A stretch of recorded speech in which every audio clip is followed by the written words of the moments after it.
Gái chun đâu à?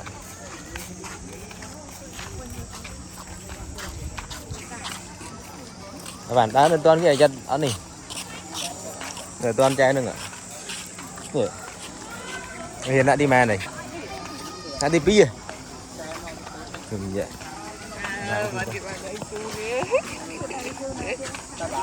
Thế rồi.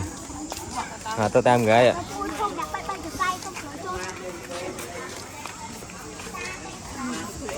À, gái ở thu.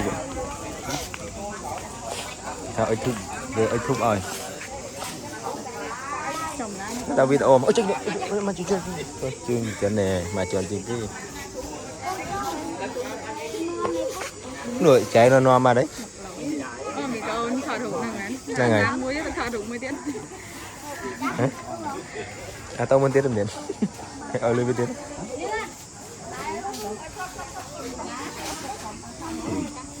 Nóm kia. Chết đã môi nghe than mình màu. Rồi ta thu của tôi nga phục xem rồi mình phục xem ta pi chụp nhau thì qua cha phục ta pro cung như tam thực hiện tế thì gạt qua sở ra giao số hay tinh kia dự bao thì gạt thì bia cần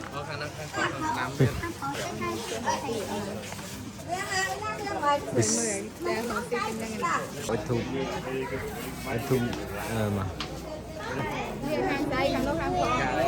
này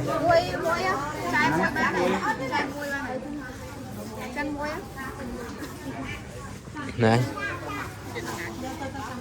lôi đang kìa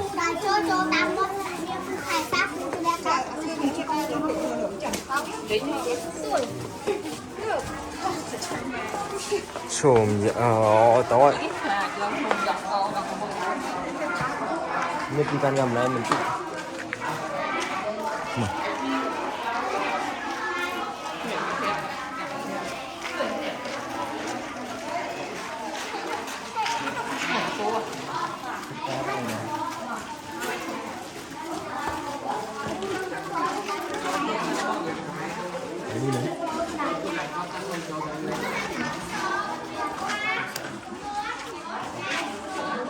nhập viện đây không?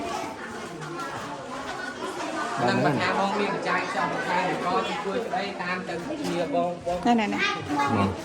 không biết Cha còn con lên thằng các bạn ở trong khói những mai bông bông thì con biết luôn. sao như đạn cháy không nhỉ?